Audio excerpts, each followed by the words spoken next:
check, it's 6:40 in the evening. Ayan, tatawid na naman tayo pabalik dito sa EDSA.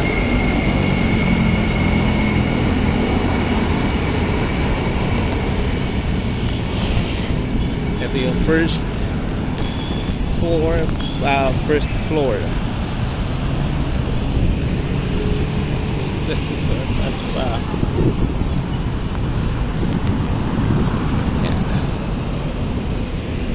Sabi nila, delikado daw magtatatawid pag ganitong madilim na, kasi maraming mga hold upper dito.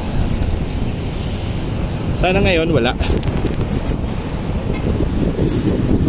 Kitang kita pa rin yung traffic sa Kamuning, EDSA.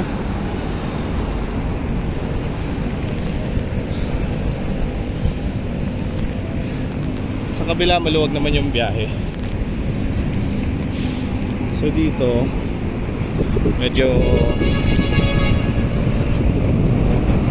yan.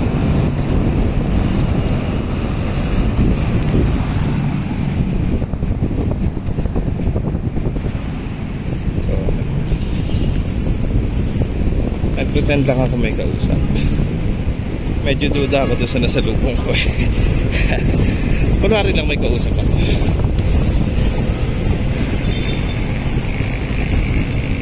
Kunwari lang naka-live ako. Mahirap na.